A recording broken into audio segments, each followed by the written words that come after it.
જો પિત્તાશય કાઢી લેવામાં આવે, રિમૂવ કરી લેવામાં આવે તો કોઈ માણસને કોઈ કોમ્પ્લિકેશન થઈ શકે. તો એમનું ઓપરેશન ક્યારે કરાવવું જોઈએ, ઓપરેટિવ પ્રોસિજર ક્યારે કરાવવી જોઈએ ગોલ બ્લેડરની પથરી થવાના કારણે?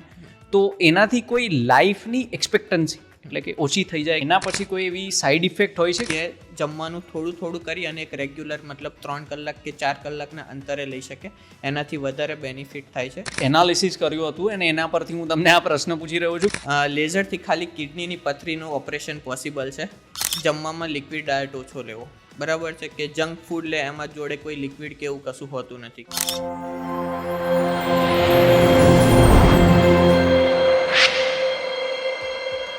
હેલો એવરીવન, આજે આપણી સાથે છે ડૉક્ટર મલ્હાર પટેલ, જે જીઆઈ એન્ડોસ્કોપિસ્ટ એન્ડ લેપ્રોસ્કોપિક સર્જન છે અને એ ઘણી બધી સર્જરીઝ કરે છે વડોદરાની અંદર.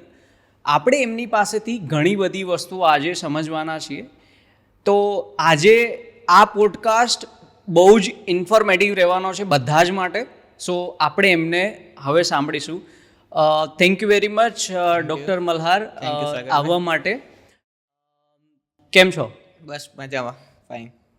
તો આપણે એ સમજીએ કે જ્યારે પણ જનરલી આપણે જોતા હોઈએ છીએ જે સ્ટૂલની અંદર બ્લડ આવે છે, આવી કમ્પ્લેન્ટ્સ આપણે અવારનવાર ફેમિલી અને ફ્રેન્ડ્સની અંદર સાંભળતા હોઈએ છીએ. એ જ્યારે આવું થતું હોય ત્યારે લોકો સિરિયસલી લેતા હોય છે, ઘણી વખત અવોઇડ કરે, થોડા દિવસ પછી નોર્મલ થઈ જાય અને અવોઇડ કરતા હોઈએ છે. તો એ શું હોય છે, એના વિશે શું કહેશો? બ્લીડિંગ પીઆર એટલે જે સંડાસમાં કે સ્ટૂલમાં બ્લડ આવવું, એના ઘણા બધા કારણ હોય છે, પણ મોટાભાગના દર્દીઓને ખાલી એક જ કારણ ખબર હોય છે કે પાઇલ્સ થયા છે. જ્યારે પણ પેશન્ટ ઓપીડીમાં આવે ત્યારે કહેતા હોય છે કે મને પાઇલ્સ થયા છે, કાં તો મને પાઇલ્સની ટ્રીટમેન્ટ આપો. પણ બ્લીડિંગ પીઆરના ઘણા રીઝન છે. દરેક એજ ગ્રુપમાં એના કારણો જુદા જુદા હોઈ શકે. જેમ કે તમે પીડિયાટ્રિક એજ ગ્રુપ લો તો એમાં કાઉ મિલ્ક એલર્જી એટલે કે દૂધની એલર્જીના લીધે, કાં તો પોલિપ, કાં તો એનાલ ફિશર, એના લીધે બ્લીડિંગ થઈ શકે. મિડલ એજ ગ્રુપ લઈએ આપણે કે 25 to 45 એજમાં, એમાં આ બધા કારણમાં એક એનાલ ફિશર હોઈ શકે, એટલે કે આપણે ગુજરાતીમાં એને વાઢીઓ કહીએ, કાં તો ચીરો પડવું એ કહી શકીએ. સેકન્ડ રીઝન પાઇલ્સ કે હેમરોઇડ, આપણે ગુજરાતીમાં એને મસા કહેતા હોય, એ હોઈ શકે. કાં તો મોટા આંતરડાના ચાંદા પડવા, એવા રોગો જેમ કે અલ્સરેટિવ કોલાઇટિસ, ક્રોન્સ ડિસીઝ, આ પણ હોઈ શકે. કાં તો મોટા આંતરડા કે નાના આંતરડાનું કેન્સર પણ હોઈ શકે, જે હવે મિડલ એજમાં પણ ધીમે ધીમે દેખાવા લાગ્યું છે. અને ઓલ્ડ એજ ગ્રુપમાં જઈએ તો મોસ્ટલી કારણ આંતરડાનું કેન્સર હોઈ શકે, જેના લીધે સ્ટૂલમાં બ્લડ આવે, કાં તો બીજું ડાયવર્ટિક્યુલાઇટિસ પણ હોઈ શકે. આટલા બધા કારણ હોઈ શકે સંડાસમાં લોહી આવવા માટેના. તો આ તો ઘણા બધા સિરિયસ કારણો છે. એટલે એવા પણ કારણ છે કે જે ખાલી પાઇલ્સ હોય, જે લેસ સિરિયસ હોય, ત્યાંથી લઈને કેન્સર સુધીના ઘણા બધા કારણો છે. તો જ્યારે કોઈ પણ પેશન્ટ જેમને આવા પ્રોબ્લેમ થતા હોય એ તમારી પાસે આવે તો એનું ડાયગ્નોસિસ કઈ રીતે થઈ શકે, એટલે કે કઈ રીતે તમે શોધી શકો કે એના પાછળનું કારણ શું છે? સંડાસમાં લોહી આવવાના ઘણા કારણ છે. એના લીધે પેશન્ટની હિસ્ટ્રી બહુ ઇમ્પોર્ટન્ટ છે, કે કેવા પ્રકારનું એમને બ્લડ આવે છે, કલર કયો છે, કે ફ્રેશ બ્લડ આવે છે, કાં તો બ્રાઉન આવે છે, બ્લેક આવે છે, કે મિક્સ આવે છે. ફ્રેશ આવતું હોય તો હોઈ શકે કે અમને મસા કાં તો ફિશરની તકલીફ હોઈ શકે. સેકન્ડ, કે બ્લેક કલરનું સ્ટૂલ આવતું હોય તો અપર જીઆઈ ટ્રેકમાં કોઈ જગ્યાએ ચાંદા પડ્યા હોય, એના લીધે બ્લડ આવી શકે.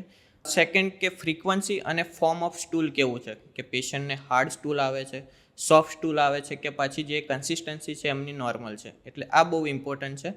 થર્ડ, કે બ્લડ ક્યારે આવે છે, સ્ટૂલ જતાં પહેલાં એમને બ્લડ આવે છે, કે સ્ટૂલ કર્યા પછી એમને બ્લડ આવે છે, કે મિક્સ થઈને આવે છે સ્ટૂલ સાથે, કાં તો સ્ટૂલની જે સરફેસ છે એના ઉપર બ્લડ લાગેલું છે. કેમ કે દરેકના ડાયગ્નોસિસ અલગ અલગ હોઈ શકે. અને ચોથું મેન, કે જે બ્લડ આવે છે જેટ આવે છે, મીન્સ કે એકદમ પિચકારી થઈને આવે છે, કે કાં તો ડ્રોપ્સ આવે છે. કેમ કે ડ્રોપ્સ અને પિચકારી આવે એમાં મુખ્ય કારણ પાઇલ્સ કે હોઈ શકે. સેકન્ડ, પેશન્ટની હેબિટ બહુ ઇમ્પોર્ટન્ટ છે આમાં, કે એમની લાઈફસ્ટાઈલ કેવી છે, કે સેડેન્ટરી લાઈફસ્ટાઈલ છે, એમની જે જોબ છે બહુ લાંબો ટાઈમ એમને બેસી રહેવાનું છે, સિટિંગ જોબ વધારે છે, કે ઓબેસિટી છે કે નહીં, કાં તો આલ્કોહોલ કે એવું કંઈ કન્ઝપ્શન કરે છે કે નહીં, એ પણ બહુ ઇમ્પોર્ટન્ટ રોલ આમાં ભજવે છે. આ ઉપરાંત આપણે બધા ડાયગ્નોસિસ કરવા માટે આપણે પર રેક્ટલ એક્ઝામિનેશન ઓપીડીમાં કરી શકીએ. પર રેક્ટલ મીન્સ કે આપણે મળમાર્ગને દ્વારે આંગળી નાખીને તપાસ કરી શકીએ અને પર રેક્ટલ એક્ઝામિનેશન કહેવાય. સેકન્ડ પ્રોક્ટોસ્કોપી એટલે સિમ્પલ લેંગ્વેજમાં સમજીએ તો નાનું દૂરબીન, જે આપણે ઓપીડીમાં જેટલું નાખીને તપાસ કરી શકીએ, જે લગભગ 5 સેન્ટીમીટર જેટલું હોય. એટલે જે ફિશર છે કે પાઇલ્સ છે કે આ બધા ડાયગ્નોસિસ આપણે ઓપીડી બેઝ પર ત્યાં પ્રોક્ટોસ્કોપી દ્વારા જ કરી શકીએ. અને બીજું એક ડાયગ્નોસિસ આપણે એન્ડોસ્કોપી દ્વારા કરી શકીએ. એન્ડોસ્કોપીમાં સિગ્મોઇડોસ્કોપી કે કોલોનોસ્કોપી, એમાં જે મોટું દૂરબીન નાખી અને પૂરા મોટા આંતરડાની તપાસ કરવામાં આવે, કે જેવા રોગો હોય જેમાં મોટા આંતરડામાં ચાંદા પડતા હોય, જેવા કે અલ્સરેટિવ કોલાઇટિસ થયું, ક્રોન્સ ડિસીઝ થયું, ક્યાં તો આંતરડાનું કોઈ કેન્સર છે, તો આપણે એન્ડોસ્કોપી દ્વારા આપણે તપાસ કરી શકીએ. એટલે જો દર્દીને કોઈ મળમાર્ગમાં કે સંડાસમાં લોહી આવે છે અને જો એ 4-5 દિવસથી વધારે છે, તો વધારે ટાઈમ વેસ્ટ કર્યા વગર તાત્કાલિક એન્ડોસ્કોપી કરાવીને એનું ડાયગ્નોસિસ કરાવવું બહુ ઇમ્પોર્ટન્ટ છે. ઘણી જ હેલ્પફુલ ઇન્ફોર્મેશન શેર કરી, કેમ કે જ્યારે પણ બ્લડ આવતું હોય ત્યારે પેશન્ટને, એટલે કે આપણા ફ્રેન્ડ્સ, ફેમિલી કે કોઈ પણ પેશન્ટને એ ખબર નથી હોતું કે એના પાછળનું કારણ શું છે. અને આવી જ્યારે સિચ્યુએશન થતી હોય ત્યારે બેસ્ટ ડિસિઝન જો કોઈને લેવું જોઈએ તો એ તમે જે માહિતી આપી એ પ્રમાણે એમને એટલીસ્ટ ડાયગ્નોઝ કરાવવું જોઈએ, જેથી એમને આઈડિયા આવે કે શું થયું છે. અને જ્યારે તમે જાણો કે શું થયું છે ત્યારે જ એમની તમે ટ્રીટમેન્ટ કરી શકો. તો બહુ જ સાચી વાત કરી તમે. હવે તમે કીધું કે એની અંદર પ્રાઇમરી રીઝન પાઇલ્સ પણ હોઈ શકે, જે આપણે લેસ સિરિયસ કન્ડિશનમાં આપણે કાઉન્ટ કરતા હોય જનરલી. તો એ પાઇલ્સ હોય તો એ કયા કારણોસર પાઇલ્સના કારણે થતું હોય છે? તો પાઇલ્સ કેટલા પ્રકારના હોય અને પાઇલ્સમાં બ્લડ આવે એ નોર્મલ છે કે નોર્મલ નથી? પાઇલ્સને એક સિમ્પલ લેંગ્વેજમાં સમજીએ તો bunch of blood vessel or swollen veins, મતલબ કે એક લોહીનું ગુચ્છું છે જે સંડાસના માર્ગેથી બહાર આવે છે. બરાબર છે. કઈ કન્ડિશનમાં બહાર આવે? જ્યારે ઇન્ટ્રા એબ્ડોમિનલ પ્રેશર વધે કે પેટનું પ્રેશર વધે, ધારો કે કોન્સ્ટિપેશન છે, હાર્ડ સ્ટૂલ છે, પ્રેગ્નન્સી થઈ ગઈ, ઓબેસિટી છે, કે આ બધી કન્ડિશનમાં જે લોકો વધારે હેવી વેઇટ લિફ્ટ કરે છે, આ બધી કન્ડિશનમાં પાઇલ્સ બહાર આવતા હોય છે. બરાબર છે. એટલે મીન્સ કે સ્વોલન વેન્સ છે, જે બ્લડનું ગુચ્છું છે એ બહાર આવતું હોય છે, એને આપણે પાઇલ્સ કહેતા હોઈએ છીએ. પાઇલ્સ જનરલી 2 ટાઈપ્સના હોય છે, ઇન્ટરનલ પાઇલ્સ અને એક્સટર્નલ પાઇલ્સ. જો ઇન્ટરનલ પાઇલ્સમાં પણ 4 ડિગ્રી હોય છે, કે ફર્સ્ટ ડિગ્રી મતલબ કે જે ડેન્ટેડ લાઇન હોય અંદર મળમાર્ગના ભાગે એની ઉપર હોય છે ફર્સ્ટ ડિગ્રી. સેકન્ડ ડિગ્રીમાં પાઇલ્સ જ્યારે પેશન્ટ સ્ટૂલ કરવા માટે બેસે ત્યારે બહાર આવતા હોય છે, પણ એની રીતે જ પાછા અંદર જતા રહે. થર્ડ ડિગ્રીમાં જોવા જઈએ તો જ્યારે પેશન્ટ સંડાસ કરવા કે સ્ટૂલ કરવા માટે બેસે ત્યારે બહાર આવતા હોય છે, પરંતુ મેન્યુઅલી પેશન્ટે અંદર નાખવા પડતા હોય છે, એટલે આંગળીથી અંદર પુશ કરતા હોય છે. આ થર્ડ ડિગ્રી. અને ફોર્થ ડિગ્રીમાં પાઇલ્સ બહાર જ હોય છે. એટલે આ ટાઈપના 2 ટાઈપના પાઇલ્સ હોય છે, ઇન્ટરનલ એન્ડ એક્સટર્નલ. એ પણ સમજ્યા. ફિશર તમે કીધું, એટલે કે ચીરો જે તમે વાત કરી, એ શું હોય છે? ફિશર એટલે આપણે ગુજરાતીમાં કહીએ તો વાટીઓ પડી જવો કાં તો ચીરો પડી જવો. જ્યારે પણ હાર્ડ સ્ટૂલ થાય, પેશન્ટને કબજિયાતની બહુ તકલીફ હોય કે જોર કરીને જવું પડતું હોય છે, ત્યારે એ જગ્યાનો જે માર્ગ હોય, મળમાર્ગનો ભાગ, ત્યાં એક ચીરો પડી જતો હોય છે કે ત્યાંનો મસલ ત્યાં ફાટી જતો હોય છે. આને આપણે સિમ્પલ લેંગ્વેજમાં એનલ ફિશર કહેતા હોઈએ છીએ. હવે જ્યારે પાઇલ્સની વાત કરીએ અથવા ફિશરની વાત કરીએ, તો એ બંને થવાના કારણો કયા કયા હોય છે? મેં હમણાં આગળ જ કીધું કે સૌથી મોટું કારણ જે છે એ હાર્ડ સ્ટૂલ કાં તો કોન્સ્ટિપેશન છે. બંને થવાનું રીઝન એક જ છે. સેકન્ડ, લોકોની લાઈફસ્ટાઈલ, કે જે સેડેન્ટરી લાઈફસ્ટાઈલ છે લોકોની. બીજું કે બહુ સિટિંગ જોબ છે, જેમને લાંબો ટાઈમ સુધી બેસી રહેવાનું છે, 10 થી 12 કલાકની જોબ છે, એમાં આ વસ્તુ થઈ શકે. જે લોકો વેટ લિફ્ટ વધારે કરે છે એમાં પણ આ પાઇલ્સનો પ્રોબ્લેમ થઈ શકે છે. સેકન્ડ, કે જે લોકોનું થોડુંક જમવામાં જંક ફૂડ વધારે છે, કે જે લોકો થોડું લિક્વિડ ઓછું લેતા હોય છે જમવામાં, એમાં ફોર્મ જે સ્ટૂલ હોય એની કન્સિસ્ટન્સી થોડી હાર્ડ થઈ જતી હોય છે. આ બધી કન્ડિશનમાં ફિશર કાં તો પાઇલ્સ ડેવલપ થતા હોય છે. તો જ્યારે પાઇલ્સની વાત કરીએ તો એની ટ્રીટમેન્ટ શું અવેલેબલ હોઈ શકે એને સોલ્વ કરવા માટે? લાંબા ટાઈમથી પાઇલ્સની ઘણી બધી ટ્રીટમેન્ટ માર્કેટમાં આવી છે. સૌપ્રથમ પહેલાં જે કન્વેન્શનલ મેથડ, મતલબ કે ચીરો મૂકીને ઓપન સર્જરી કરતા હતા, એની પછી નવી ટેકનિક આવી કે રબર બેન્ડ લાઇગેશન, મતલબ કે જે હેમરોઇડ છે ત્યાં રબર બેન્ડ લગાવીને ત્યાંથી બ્લીડિંગ સ્ટોપ કરતા હતા. પછી હેમરોઇડલ વેન લાઇગેશન અંડર અલ્ટ્રાસોનિક ગાઈડન્સ, એની પછી સ્ટેપલર પદ્ધતિ આવી, અને MIPH પણ કહેવાય છે, કે મિનિમલ ઇન્વેઝિવ પ્રોસિજર ફોર હેમરોઇડ. અને અત્યારે લેટેસ્ટ ટેકનિકમાં લેઝર સર્જરી પણ અવેલેબલ છે, જે પાઇલ્સ ટ્રીટમેન્ટ માટે યુઝ થતી હોય છે.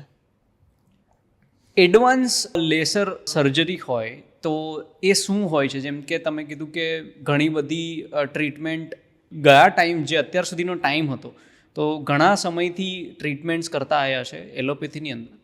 તો એ જે લેસર ટ્રીટમેન્ટ છે એ કેમ એડવાન્સ કહેવામાં આવે છે?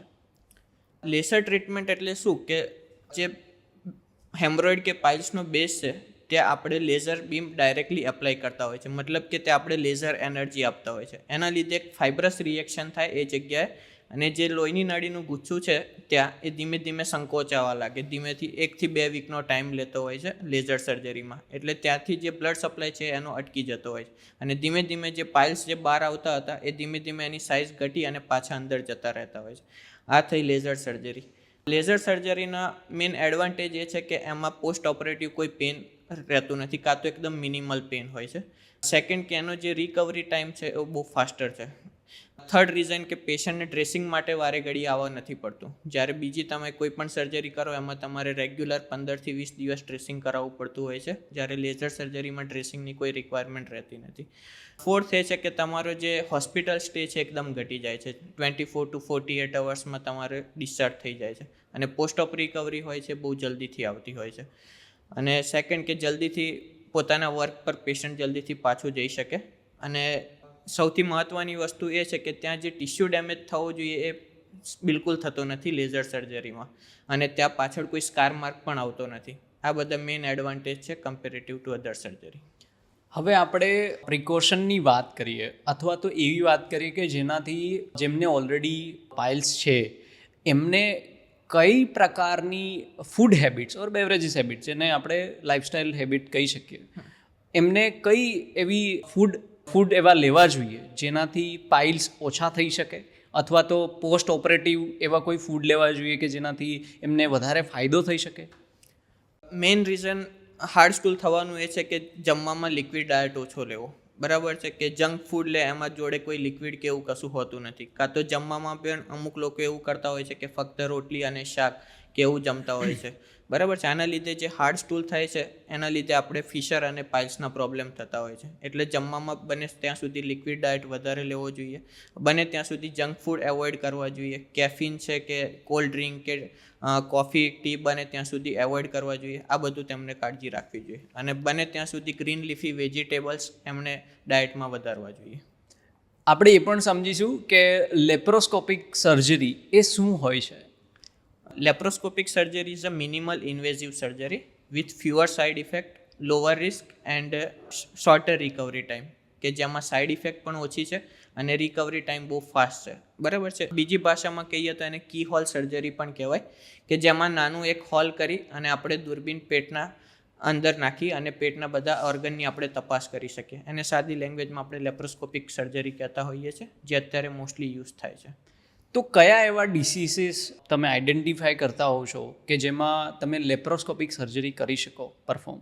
અત્યારે મોસ્ટલી જે એપેન્ડિક્સ પર સોજો આવો કે એપેન્ડિસાઇટિસ, એમાં લેપ્રોસ્કોપિક ખાસ યુઝ થતું હોય છે. બીજી સર્જરી જેવી કે ગોલ બ્લેડર સ્ટોન, પિત્તાશયમાં પથરી હોવી, કાં તો કે નાના કે મોટા આંતરડામાં ચાંદા પડવા, એ કન્ડિશનમાં પણ આપણે લેપ્રોસ્કોપિક યુઝ કરી શકીએ. લેટેસ્ટમાં આપણે સારણગાંઠ હર્નિયા જે કે એ પણ અત્યારે લેપ્રોસ્કોપિક સર્જરીથી આપણે કરી શકીએ છીએ. તો લેપ્રોસ્કોપિક સર્જરી વર્સિસ જે નોર્મલ સર્જરી હોય, તો લેપ્રોસ્કોપિક સર્જરીના ફાયદા કયા કયા હોય શકે? ઓપન સર્જરી કે એમાં મોટો ચીરો આપતો હોય છે પેટ પર, કે જ્યાં આપણે ઓપરેશન કરવાનું છે જગ્યાએ. જ્યારે લેપ્રોસ્કોપિક સર્જરીમાં એક આપણે નાના હોલથી સર્જરી કરીએ છીએ, એટલે સ્કાર એકદમ લેસ હોય છે લેપ્રોસ્કોપિક સર્જરીમાં. સેકન્ડ, કે રિકવરી ટાઈમ બહુ ફાસ્ટ હોય છે લેપ્રોસ્કોપિક સર્જરીમાં compare to open surgery. Third, hospital stay પેશન્ટનો બહુ ઘટી જતો હોય છે. જેમ કે ઓપન સર્જરી કરી હોય તો આપણે મિનિમમ 5 થી 7 દિવસ પેશન્ટને હોસ્પિટલમાં રોકાવવું પડતું હોય છે, જ્યારે લેપ્રોસ્કોપિક સર્જરીમાં આપણે 24 થી 48 કલાકમાં પેશન્ટને આપણે ઘરે મોકલી શકીએ છીએ. ફોર્થ રીઝન, કોસ્મેટિકલી ઘણું બેટર હોય છે, કે કોઈ કોસ્મેટિક સ્કાર માર્ક કે એવું ત્યાં દેખાતું હોતું નથી, અને પેશન્ટ પોતાના વર્ક પર જલ્દીથી ફરી શકે છે લેપ્રોસ્કોપિક સર્જરી કરાવ્યા બાદ. આપણે સમજ્યા લેપ્રોસ્કોપિક સર્જરી શું હોય છે અને કયા કયા કારણોસર એ આપણે યુઝ કરવી જોઈએ, એટલે એ મેથડ થ્રુ આપણે જઈ શકીએ. હવે આપણે નેક્સ્ટ ટોપિકમાં એ પણ સમજીશું કે પિત્તાશય એટલે કે ગોલ બ્લેડર, એની અંદર પથરી થતી હોય છે જે ખાસી કોમન છે આજકાલ. તો એ શાના કારણે થતી હોય છે એના વિશે શું કહેશો? પિત્તાશયમાં પથરી થવાના ઘણા રીઝન છે. ફર્સ્ટ ઇઝ સેડેન્ટરી લાઇફસ્ટાઇલ, કે જેમને જોબ છે કે ખાલી બેસવાનું છે, કોઈ ફિઝિકલ એક્ટિવિટી કોઈ નથી એમાં. સેકન્ડ કે હોર્મોનલ ઇમ્બેલેન્સ, જે ફિમેલમાં ખાસ થતા હોય છે. થર્ડ રીઝન છે ઓબેસિટી, કે જેમાં વધારે હેવી વેટ હોય છે બોડી, એમાં થવાના હોઈ શકે. ફોર્થ ઇઝ મલ્ટિપલ પ્રેગ્નન્સી, કે જેમાં વારે ઘડીએ પ્રેગ્નન્સી 3 to 4 બેબીસ હોય, એમાં પણ આ થવાના ચાન્સીસ વધારે છે. Consumption of rich fat diet, કે જેમાં ફેટ વધારે હોય છે, એવો ડાયટ લેવાથી પણ પિત્તાશયની પથરી થઈ શકે. તો જ્યારે પિત્તાશયની પથરી એટલે ડેફિનેટલી આપણે એને ડાયગ્નોઝ કર્યા પછી આપણે કહી શકીએ કે એ પથરી છે કે નહીં. તો હું એક સ્ટેપ પાછળ જઉં અને હું એ વિચારું કે પિત્તાશયની પથરીને આઈડેન્ટિફાય કરવું હોય તો તમારી પાસે ડેફિનેટલી પેશન્ટ્સ આવતા હશે અને કમ્પ્લેન લઈને આવતા હશે કે મને આવું આવું થઈ રહ્યું છે. તો એવી કઈ કઈ કમ્પ્લેન લઈને લોકો આવે કે જેના કારણે તમે આ સ્ટેપ લઈ અને ડાયગ્નોઝ કરો અને એમાંથી શાયદ પિત્તાશયની એટલે કે ગોલ બ્લેડરની પથરી તમને જાણવા મળે?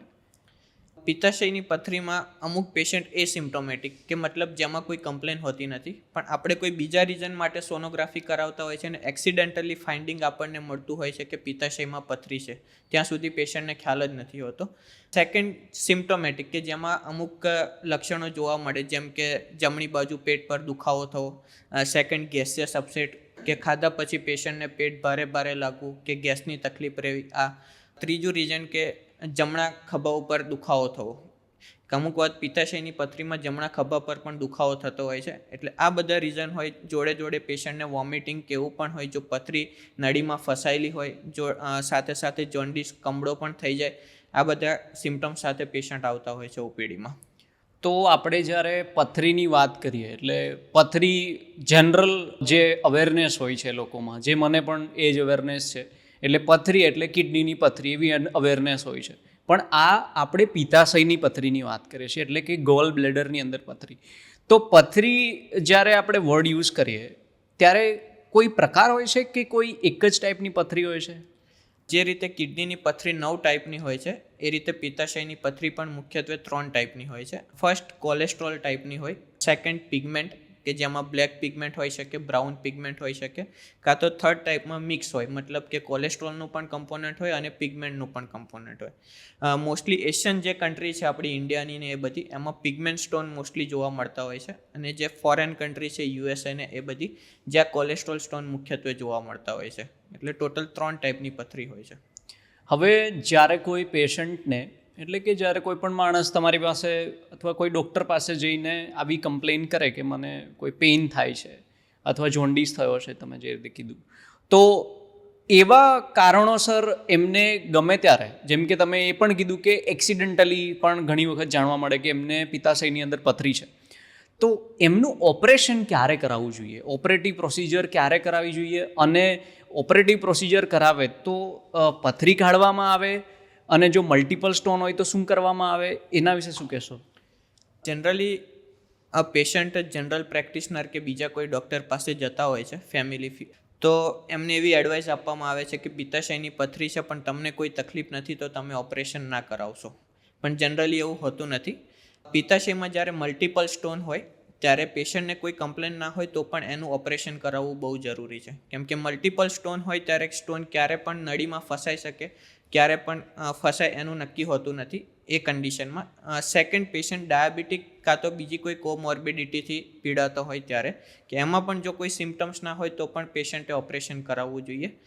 થર્ડ એ છે કે પેશન્ટને સિંગલ સ્ટોન છે તો અમે સિંગલ લાર્જ સ્ટોન છે તો જનરલી અમે આને એવોઇડ કરતા હોઈએ છીએ, કે અમને ફોલોઅપ માટે બોલાવતા હોઈએ છીએ. કે સિંગલ સ્ટોન છે અને લાર્જ છે તો જલ્દીથી નળીમાં ફસાવાની શક્યતા ઓછી છે, તો એમાં આપણે વેઇટ કરી શકીએ. ફોલોઅપ આપણે 6 મહિને રિપીટેડ સોનોગ્રાફી કરાવતા રહેતા હોઈએ છીએ. એટલે મેન જે મેં કીધા બંને, કે મલ્ટિપલ સ્ટોન છે કાં તો પેશન્ટને કોઈ કોમોર્બિડિટી છે, સિંગલ સ્ટોન છે પણ સ્મોલ સ્ટોન છે જે નળીમાં ફસાઈ શકે, તેવી કન્ડિશનમાં પણ પેશન્ટે ઓપરેશન કરાવી લેવું જોઈએ વહેલી તકે. અને જો એક લેવલ કરતાં સ્ટોન્સ બહુ જ વધારે હોય કોઈને અને એક્સિડન્ટલી આઈડેન્ટિફાય થાય છે કે બહુ જ બધા સ્ટોન છે, મલ્ટિપલ સ્ટોન છે, તો એના માટે તમે સ્ટોન રિમૂવ કરો કે કઈ રીતે પ્રોસિજર થતી હોય છે? આજ સુધી એવી કોઈ ટેકનિક શોધાઈ નથી કે જેમાં ખાલી પિત્તાશયના સ્ટોન રિમૂવ કરવામાં આવે, કેમ કે લોકોને એવું હોય છે કે પિત્તાશયમાં પથરી થઈ તો અમે ખાલી પથરી કઢાવીએ, પિત્તાશય કેમ કઢાવવું, કેમ કે લોકો કિડનીની પથરી સાથે કમ્પેર કરતા હોય છે. હવે આપણે બંનેનો ડિફરન્સ જોઈએ, પિત્તાશયની પથરી અને કિડનીની પથરી. તો કિડનીમાં જ્યારે પથરી થાય છે ત્યારે કિડની નોર્મલ હોય છે, ખાલી સ્ટોન એમાં હોય છે. પણ જ્યારે પિત્તાશયની પથરી ક્યારે થાય છે? જ્યારે પિત્તાશયમાં કોઈ પ્રોબ્લેમ થાય છે ત્યારે પિત્તાશયની પથરી થાય છે. એટલે મતલબ કે પિત્તાશય તમારું ખરાબ છે એટલે પિત્તાશયની પથરી થઈ. જ્યારે કિડનીમાં એવું નથી હોતું, કિડની સારી છે પણ સ્ટોન થવાના રીઝન અલગ છે, એટલે આપણે એમાં કિડની નથી કાઢતા, ખાલી સ્ટોન કાઢીએ છીએ. જ્યારે પિત્તાશયની પથરીમાં તમારું પિત્તાશય ખરાબ છે એટલે તેમાં પથરી થઈ છે, એટલે સાથે પિત્તાશય કાઢવું બહુ જરૂરી છે. એટલે ખાલી સ્ટોન નહીં પણ પિત્તાશયની આખી થેલી આમાં રિમૂવ કરવામાં આવે છે ઓપરેશનમાં. સો જ્યારે પણ કોઈ દર્દીને પિત્તાશય કાઢી લેવામાં આવે અને એવું પણ બની શકે કે એમની એજ જે છે એ 30, 40, 50 યર્સ છે, જે હજુ પણ આપણે કન્સિડરેબલ એજ કહી શકાય, તો એ પિત્તાશય વગર કઈ રીતે લાઈફ સર્વાઈવ કરી શકે? એના કોઈ ડિસએડવાન્ટેજ હોય છે ખરા? પહેલાં તો આપણે પિત્તાશયનું ફંક્શન સમજીએ એટલે એમાં વધારે આઈડિયા આવે કે દિવસમાં લીવરમાં 1 લીટરથી 1.2 લીટર જેટલું પિત્ત બનતું હોય છે, જેમાંથી ખાલી 20 થી 25 ml જેટલું પિત્તાશયમાં સંગ્રહ થતું હોય છે. એટલે it is just a reservoir of bile. ઠીક છે, એટલે જે લીવરમાં પિત્ત બન્યું છે ડાયરેક્ટ આંતરડામાં આવે છે ખોરાકના પચન માટે, અને 20 થી 25 ml જેટલું છે પિત્તાશયમાં ત્યાં જમા રહેતું હોય છે. આ સિવાય પિત્તાશયનું બીજું કોઈ ફંક્શન નથી. એટલે આપણે જ્યારે પિત્તાશયમાં જ્યારે પથરી થાય અને આપણે ઓપરેશન કરાવીને પિત્તાશય કાઢી નાખીએ તો એનાથી ભવિષ્યમાં કોઈ પ્રોબ્લેમ થતો નથી, કેમ કે એનું કોઈ ફંક્શન એવું છે કે નહીં કે જેનાથી પેશન્ટની લાઈફને અફેક્ટ થાય. બહુ જ સરસ માહિતી આપી તમે, કેમ કે મેં ઘણા બધા લોકોને સાંભળ્યા છે કે જ્યારે પણ ડૉક્ટર સજેસ્ટ કરે કે તમારે પિત્તાશયની અંદર પથરી છે એટલે ગોલ બ્લેડર તમારું રિમૂવ કરવાનું છે, ત્યારે લોકો ગભરાઈ જતા હોય છે કે મારું પિત્તાશય હું આવું કરીશ તો મને ઘણા બધા કોન્સિક્વન્સીસ થશે, હું કઈ રીતે લાઈફ જીવી શકીશ. તો બહુ સારી માહિતી આપી કે ડરવાની જરૂર નથી. એક પિત્તાશયને જો રિમૂવ પણ કરવામાં આવે છે તો એ પોતાની લાઈફ આરામથી જીવી શકે છે. આપણે એ પણ તમને પૂછીશું કે જેવી રીતે આપણે પાઇલ્સની અંદર લેસર સર્જરીની વાત કરી, તો જ્યારે પિત્તાશયની અંદર પથરી હોય ત્યારે એમાં લેસર સર્જરી થઈ શકે? ઘણા દર્દીઓ આવતા હોય છે ઓપીડીમાં કે પિત્તાશયની પથરી છે, યુએસજી લઈને કાં તો પછીથી ડાયગ્નોસ થતું હોય છે કે પિત્તાશયમાં પથરી નીકળી, તો પૂછતા હોય છે કે લેઝરથી આ સર્જરી પોસિબલ છે કે નહીં એમ. લેઝરથી ખાલી કિડનીની પથરીનું ઓપરેશન પોસિબલ છે, પિત્તાશયની પથરીનું ઓપરેશન પોસિબલ નથી. એટલે ઘણા લોકોને આ કન્ફ્યુઝન હોય છે કે લેઝરથી ઓપરેશન કરાવવું કે દૂરબીનથી કાં તો લેપ્રોસ્કોપીથી.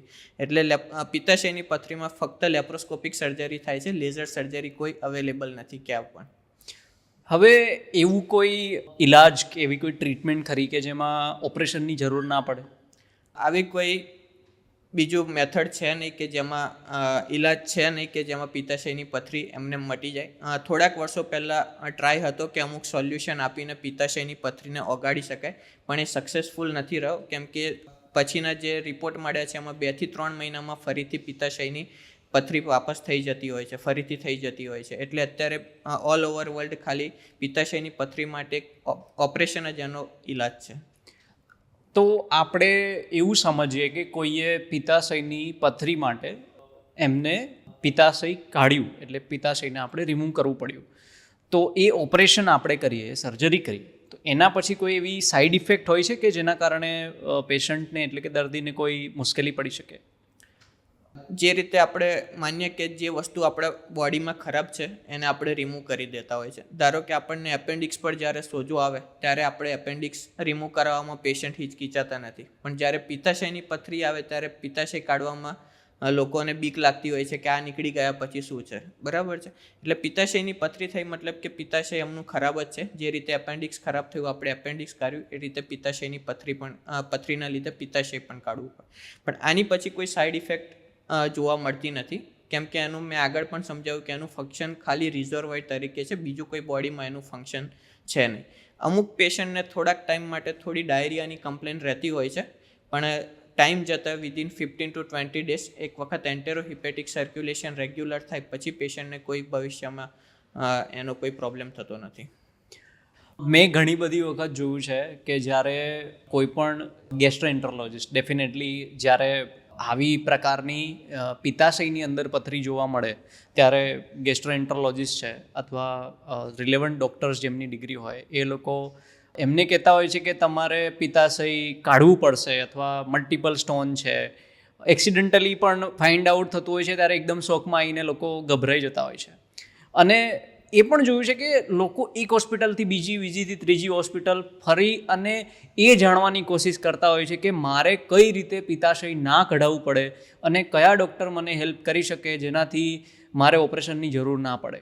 સો માની આપણે એવું લઈએ કે કોઈ ને પિત્તાશયની અંદર પથરી જોવા મળી છે અને જો એ ઓપરેશન નથી કરાવી રહ્યા, લાંબા સમય સુધી નથી કરાવી રહ્યા, તો એવા કયા એમને પ્રોબ્લેમ થઈ શકે ભવિષ્યની અંદર? પિત્તાશયની પથરીમાં ક્યારે પ્રોબ્લેમ થાય કોઈ ફિક્સ નથી હોતું. જ્યારે પણ આ મલ્ટિપલ સ્ટોન હોય કે બહુ બધી પથરી હોય તો એમાંથી એકાદ પથરી આગળ ખસી અને નળીમાં ફસાઈ જાય, જેને આપણે સિસ્ટિક ડક્ટ કે કોમન બાઇલ ડક્ટ સ્ટોન કહીએ છીએ, કે એમાં ફસાઈ જાય ત્યારે પેશન્ટને કમળો થઈ જતો હોય છે, જોન્ડિસ જે કહેવાય, ઓબ્સ્ટ્રક્ટિવ જોન્ડિસ. આવી કન્ડિશનમાં પેશન્ટને ઇમરજન્સીમાં 2 ઓપરેશન કરવા પડતા હોય છે. કે એક પહેલાં એન્ડોસ્કોપી નાખી અને નળીમાંથી આપણે પથરી રિમૂવ કરતા હોય છે અને ત્યાં સ્ટેન્ટ મૂકતા હોય છે, અને સેકન્ડ વિધિન 24 to 48 અવર્સમાં આપણે પિત્તાશય દૂર કરવાનું ઓપરેશન કરતા હોય છે, લેપ્રોસ્કોપિક. અને અમુક ટાઈમ ગયા પછી એ સ્ટેન્ટ કઢાવવો પડતો હોય છે. એટલે આ ઇમરજન્સી થઈ શકે. સેકન્ડ કે આ રિપીટેડ પેન્ક્રિયાટાઇટિસ કે સ્વાદુપિંડ પર સોજો આવવો, આ પણ એક વખત આ પણ પિત્તાશયની પથરીના લીધે થઈ શકતો હોય છે. એટલે આ બધા રીઝન છે, એના લીધે આપણે જ્યારે પણ ડાયગ્નોસ થાય પિત્તાશયની પથરી ત્યારે અર્લી ઓપરેશન કરાવી લેવું બહુ જરૂરી છે. હવે કોઈ પિત્તાશયની પથરીનું ઓપરેશન કરે અથવા ગોલ બ્લેડરને રિમૂવ કરે તો એ સિચ્યુએશન પછી એટલે કે ઓપરેટિવ સર્જરી થઈ જાય, ઓપરેશન થઈ જાય એ પછી એમને કઈ ડાયટરી હેબિટ ફોલો કરવી જોઈએ? કેમ કે તમે એ પણ કીધું કે સ્ટોનના પણ ઘણા બધા રીઝન હોય છે, એટલે સ્ટોન ઘણા બધા પ્રકારના હોય છે, એમાં એક આપણે કોલેસ્ટ્રોલ પણ એક રીઝન સમજ્યા. તો ડાયટરી હેબિટ એક મેજર વસ્તુ હોઈ શકે છે ઓપરેશન પછી, તો એવા કોઈ મેઝરમેન્ટ એમને લેવા જોઈએ? સૌ પ્રથમ તો એમણે small frequent meal at regular interval, કે મતલબ કે જે આપણે જમતા હોય છે 2 ટાઈમ પેટ ભરીને, એની જગ્યાએ જમવાનું થોડું થોડું કરી અને એક રેગ્યુલર મતલબ 3 કલાક કે 4 કલાકના અંતરે લઈ શકે, એનાથી વધારે બેનિફિટ થાય છે. સેકન્ડ કે જંક ફૂડ જે હોય છે બહારનું પીઝા પાસ્તા એ બને ત્યાં સુધી તો એવોઇડ કરવું જોઈએ. થર્ડ કે કેફીન, ટી છે, કોફી છે, કોલ્ડ ડ્રિંક છે, આ બધું એવોઇડ કરવું જોઈએ. અને જેમાં ઓબેસિટીના લીધે ને એમ થતા હોય છે આ પિત્તાશયની પથરી, એમને બને ત્યાં સુધી એક્સરસાઇઝ કરીને પોતાનો વેટ રિડ્યુસ કરવાનો ટ્રાય કરવો જોઈએ. હવે જ્યારે આપણે પેશન્ટ્સની વાત કરીએ એટલે કે જ્યારે દર્દીને આવો પ્રોબ્લેમ થાય ત્યારે આપણે વાત કરીએ એ રીતે ગભરાઈ જતા હોય છે અને એમના કોમન સવાલ હોય છે કે જો કોઈને પિત્તાશયની અંદર પથરી હોય તો પહેલાં તો પિત્તાશયનું કામ શું હોય છે? મેં આગળ સમજાવ્યું એવું કે પિત્તાશયનું ખાલી એક જ કામ છે, રિઝર્વોયર ફોર બાઇલ. મતલબ કે લીવરમાં જે 1 થી 1.5 લીટર જેટલું પિત્ત બનતું હોય છે એમાંથી ખાલી 20 થી 25 ml જેટલા પિત્તનો સંગ્રહ કરવાનું. બાકીનું પિત્ત છે ડાયરેક્ટ લીવરમાંથી નળીઓમાંથી થઈને આંતરડામાં જતું હોય છે. એટલે આ એક જ ફંક્શન છે પિત્તનું સંગ્રહ કરવાનું. બીજો સવાલ મેં જનરલી એ પણ સાંભળ્યો છે કે જો પિત્તાશય કાઢી લેવામાં આવે, રિમૂવ કરી લેવામાં આવે તો કોઈ માણસને કોઈ કોમ્પ્લિકેશન થઈ શકે અને નોર્મલ લાઈફ બાકીની જિંદગી જીવી શકે કે નહીં? પિત્તાશય કાઢવા પછી કોઈ કોમ્પ્લિકેશન થતું નથી, એની કોઈ બીજી આડઅસર પણ થતી નથી, અને પેશન્ટ પોતાની લાઈફ નોર્મલી જીવી શકતા હોય છે. અમુક પેશન્ટ એ રીતે આવતા હોય છે કે ફલાણાભાઈએ ઓપરેશન કરાવ્યું તો એમને પાછળથી આ તકલીફ થઈ, ગેસની તકલીફ થઈ કે બીજો કોઈ પ્રોબ્લેમ થયો, પણ જનરલી પિત્તાશયની પથરી કાઢ્યા પછી આ કોઈ પ્રોબ્લેમ થતા હોતા નથી. અને ત્રીજો ક્વેશ્ચન એ છે, મેં જનરલી એક એનાલિસિસ કર્યું હતું અને એના પરથી હું તમને આ પ્રશ્ન પૂછી રહ્યો છું કેમ કે દર્દીઓ જ્યારે આવી રીતના પ્રોબ્લેમ ફેસ કરે ત્યારે એમને બહુ જ જેનરિક ક્વેશ્ચન હોય અને એ વધારે આપણા માટે ઇમ્પોર્ટન્ટ હોય કે એમને આપણે આન્સર કરીએ. તો આ મેઇન ક્વેશ્ચન છે કે ઘણા બધા દર્દીઓ એવું કહે છે કે મારી લાઈફની એક્સપેક્ટન્સી એટલે કે મારી લાઈફ ઓછી થઈ જાય જો હું ગોલ બ્લેડર એટલે કે પિત્તાશય આપણે કાઢી લઈએ ગોલ બ્લેડરની પથરી થવાના કારણે, તો એનાથી કોઈ લાઈફની એક્સપેક્ટન્સી એટલે કે ઓછી થઈ જાય કે એવી કોઈ ઇફેક્ટ થાય? એવું બિલકુલ જ હોતું નથી. ઉપરથી લાઈફ એક્સપેક્ટન્સી પેશન્ટની વધે છે પિત્તાશય રિમૂવ કર્યા પછી, કેમ કે એક ડાયટરી હેબિટ રેગ્યુલર ફોલો કરે છે, એના લીધે જે વેટ લોસ ને બધું થાય એનાથી લાઈફ એક્સપેક્ટન્સી પેશન્ટની ઉપરથી વધે છે. એવું હોતું નથી કે પિત્તાશય કાઢ્યા પછી આગળ ફ્યુચરમાં કોઈ પ્રોબ્લેમ થાય કે લાઈફ એક્સપેક્ટન્સી ઘટી જાય, એવું કંઈ જ હોતું નથી. ડૉક્ટર મલ્હારે ઘણી બધી એવી ઇન્ફોર્મેશન એટલે કે માહિતી આપી જેના કારણે આપણે એવું સમજી શકીએ કે કોઈ પણ પ્રોબ્લેમ હોય તો પહેલાં તો એ પ્રોબ્લેમ માટે ક્યાં જવું જોઈએ, કયા ડૉક્ટરને બતાવવું જોઈએ, ત્યાંથી લઈ અને કયા કયા પ્રકારના રોગની અંદર, જેમ કે આપણે ડિસ્કસ કર્યું પાઇલ્સ છે, આપણે ડિસ્કસ કર્યું ગોલ બ્લેડરની પથરી એટલે કે પિત્તાશયની અંદર પથરી થાય એના વિશે આપણે વાત કરી. આવી રીતે ઘણા બધા ટોપિક પર આપણે આજે વાત કરી અને એના પરથી ઘણી બધી એવી માહિતી મળી કે જો તમને કોઈ પ્રોબ્લેમ થઈ રહ્યો છે તો એના પ્રોબ્લેમ સાથે જીવવાના કારણે પ્રોબ્લેમને એકવાર તમે ડૉક્ટરને બતાવો અને એમની પાસેથી સલાહ લો અને જાણો એ જે પ્રોબ્લેમ થઈ રહ્યા છે એ શાના કારણે થઈ રહ્યા છે, એટલે કે એનું ડાયગ્નોસિસ શું છે. ડાયગ્નોસિસ કરાયા પછી એમના ટ્રીટમેન્ટ્સ હોય અથવા સર્જરીઝ હોય તો એ બહુ જ જરૂરી હોય છે અને એ લાઈફની અંદર બહુ ઇમ્પોર્ટન્ટ પાર્ટ હોય છે. એ આપણે જે પણ ઇમરજન્સી સિચ્યુએશનમાં આવી જતા હોય એ ઇમરજન્સી સિચ્યુએશનને આપણે એના કારણે અવોઇડ કરી શકીએ છીએ. તો બધાને આ માહિતી હેલ્પફુલ રહેશે એવી હું આશા રાખું છું. Thank you very much Malhar sir for coming for the podcast. અને આપણે આ પોડકાસ્ટની સિરીઝ કન્ટિન્યુ રાખીશું અને આપણે આપણી ઓડિયન્સ એટલે કે તમને બધાને આ માહિતી વધારે ને વધારે, ખાસ કરીને ગેસ્ટ્રોએન્ટ્રોલોજી એટલે કે ગેસ્ટ્રોએન્ટ્રોલોજીની અંદર ઘણી બધી વસ્તુઓ આવે છે, એ બધી જ વસ્તુઓ આપણે ભવિષ્યના પોડકાસ્ટમાં કવર કરવાની ટ્રાય કરીશું. Again thank you very much Malhar sir for coming to the podcast. Thank you so much.